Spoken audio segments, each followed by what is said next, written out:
Bonjour, dans cette capsule, je présente le volet style du correcteur dans Antidote Web. J'affiche d'abord un texte à examiner à l'écran.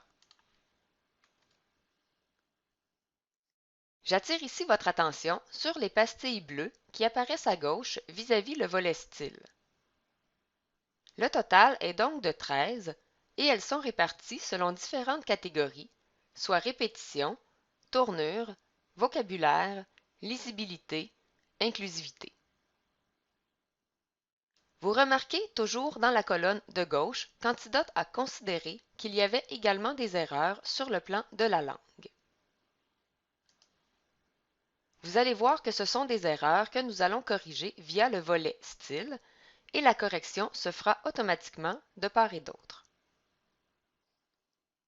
Avant de débuter les ajustements, simplement vous mentionnez qu'Antidote est programmé pour repérer des types d'erreurs ou de maladresses en particulier, selon les paramètres qui ont été définis. Il ne s'agit pas, ici, nécessairement de ramener à zéro toutes les détections portant sur le style. Plusieurs signalements sont là pour nous révéler certains aspects de notre texte et nous permettre de nous assurer, par exemple, qu'on n'emploie pas à répétition un même mot dans un même paragraphe ou encore des termes qui appartiennent à deux niveaux de langue distincts. Pour certains signalements, il est de loin préférable d'apporter une correction et pour d'autres, c'est davantage une question de dosage.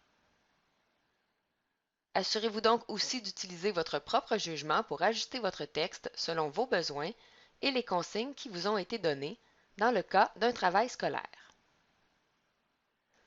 Pour les besoins de cette démonstration et pour vous montrer un maximum de détections faites par Antidote, je vais débuter la correction du texte par la catégorie située au bas de la liste, soit celle de l'inclusivité.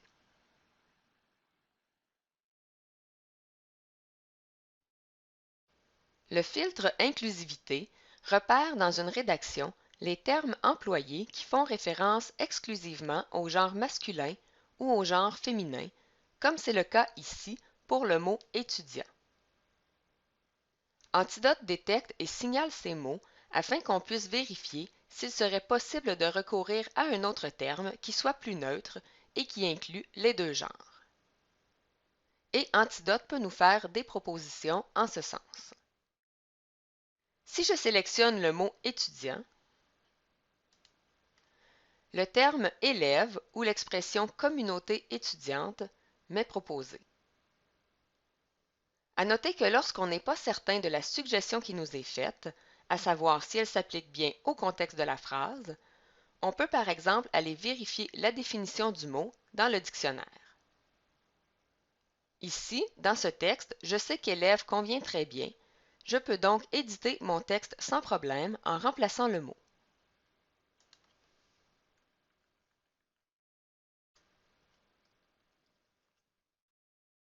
Lorsqu'il est difficile de remplacer un terme par un autre, une autre solution est celle d'écrire le mot au féminin et au masculin, par exemple les étudiants et les étudiantes.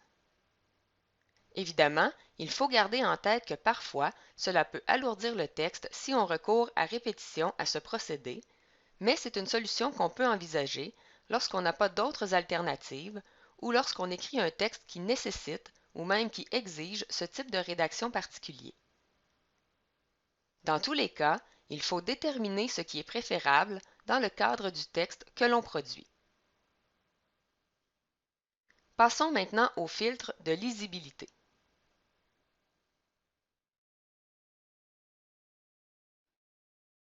Dans cette catégorie, Antidote porte à notre attention tous les éléments qui peuvent constituer un frein à la fluidité d'un texte, par exemple des phrases ou des mots trop longs, des mots qui appartiennent à une autre langue ou encore des mots inconnus des dictionnaires d'Antidote.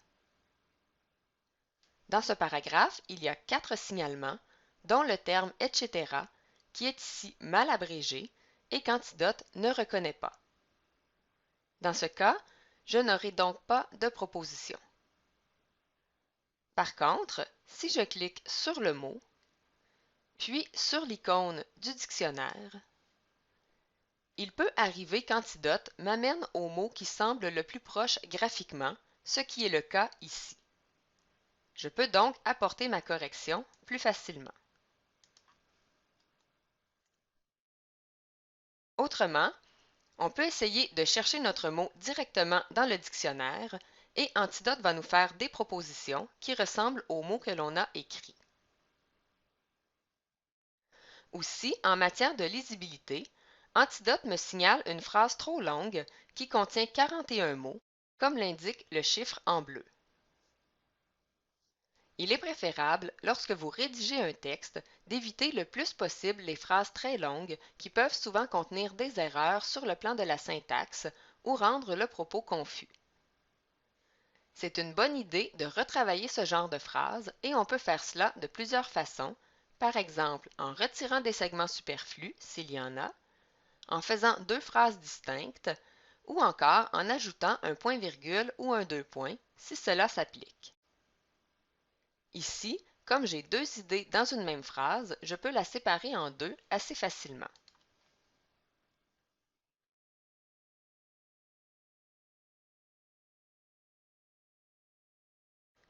Finalement, Antidote me signale les mots incontournables et sensibilisés comme étant des mots longs parce qu'ils contiennent 5 syllabes. Les mots longs ne sont pas à changer absolument, ça dépend de plusieurs éléments, par exemple de la quantité par phrase ou par paragraphe, de leur longueur en tant que telle, mais aussi de leur complexité. Bref, plusieurs variables sont à considérer.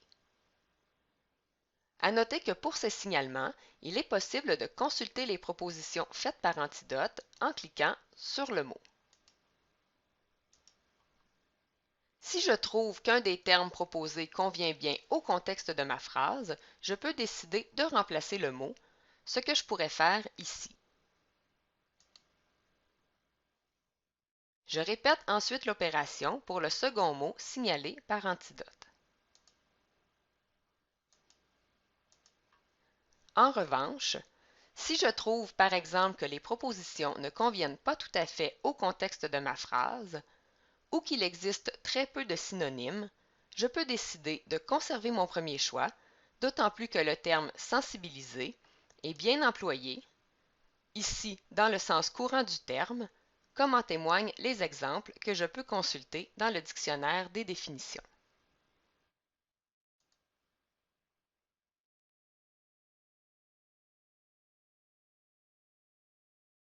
Ensuite, le filtre qui concerne le vocabulaire attire lui aussi l'attention sur différents éléments, notamment sur des termes appartenant à plusieurs niveaux de langue.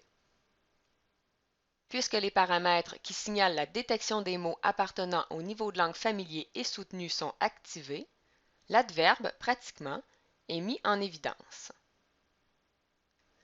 L'objectif de ce type de signalement de la part d'Antidote est de s'assurer par exemple qu'on ne passe pas régulièrement d'un niveau de langue à un autre.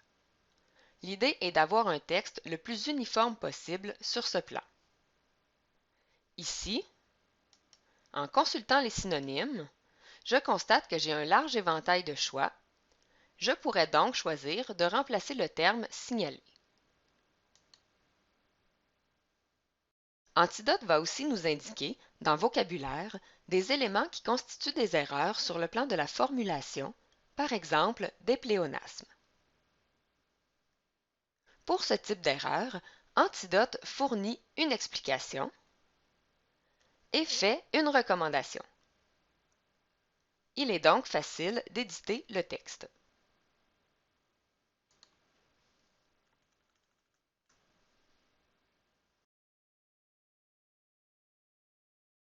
Maintenant, en ce qui concerne les tournures de phrases, Antidote va ici nous signaler tout ce qui touche les types de phrases qui, employées à répétition, peuvent alourdir ou affaiblir le propos d'un texte.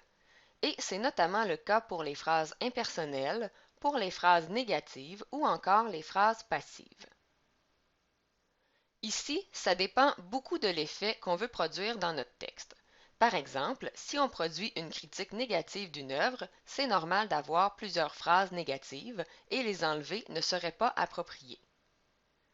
Par contre, dans d'autres circonstances, il vaut mieux rédiger des phrases en utilisant une tournure qui évite la négation. La première phrase, qui contient ici des éléments soulignés, est vraiment problématique. Ce n'est pas tellement la tournure passive qui pose un véritable problème, c'est plutôt la double négation ou ce qu'Antidote appelle des négations successives. Il convient donc de retravailler cette phrase. Plutôt que d'avoir ce type de formule, je pourrais remplacer un segment entier par autre chose.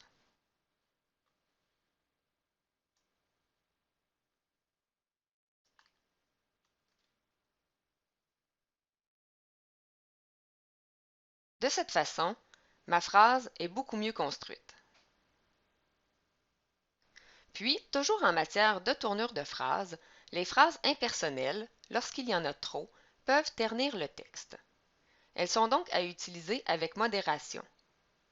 Aussi, lorsqu'on peut les retirer ou les modifier facilement, il est suggéré de le faire. Ici, je pourrais simplement enlever l'expression « il y a » sans modifier tellement ma phrase.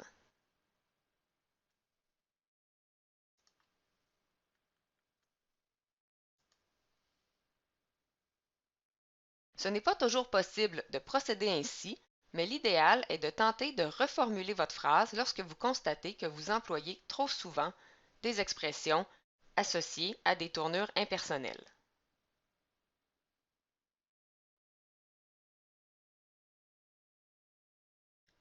Finalement, à propos des répétitions, Antidote repère les termes qui sont répétés plus d'une fois, et cela s'applique à la fois pour les mots qui ont exactement la même graphie, ou encore les mots de même famille, les dérivés, bref, les mots qui ont une même racine. Ça s'applique par exemple à un même verbe conjugué différemment, comme on le voit ici, conviendrait et convient. Pour éviter une répétition, il y a plusieurs façons de faire. Par exemple ici, je pourrais décider de supprimer la section qui contient le mot si je juge qu'elle n'est pas complètement nécessaire.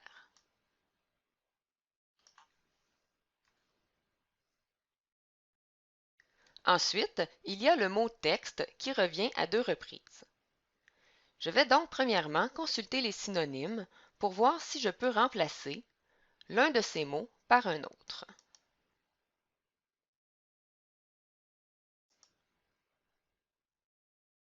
Je ne vois pas de synonyme qui soit équivalent au mot que j'ai choisi et puisque la correction de texte est le sujet principal qui est abordé dans ce paragraphe et que ces deux mots ne sont pas trop près l'un de l'autre, je vais choisir de conserver le terme.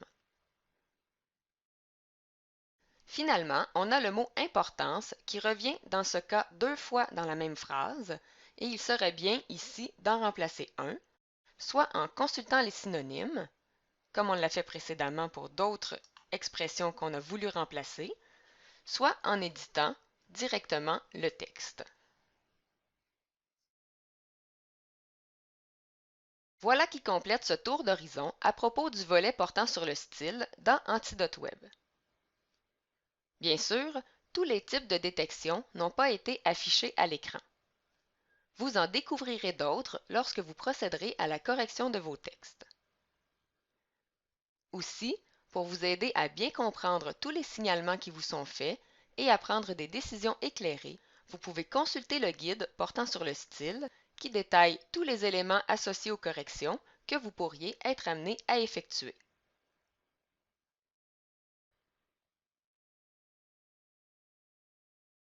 Dans le guide portant sur le style, vous trouverez donc des informations générales pour vous guider dans vos rédactions, des trucs et conseils pour dynamiser votre texte, notamment des éléments à éviter, les 5 catégories pour lesquelles nous avons fait des ajustements, avec des explications pour chacun des signalements potentiels, par exemple pour les tournures de phrases ou encore le vocabulaire, une rubrique sur les figures de style qui vous en apprendra sur les différents types de figures, exemple à l'appui,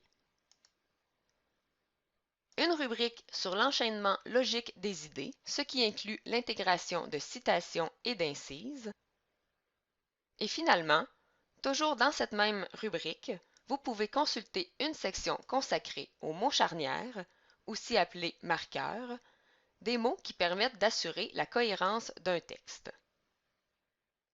Une liste vous est proposée. N'hésitez donc pas à vous y référer lorsque vous rédigez un texte. Voilà, c'est ce qui complète cette capsule portant sur le volet style d'Antidote Web.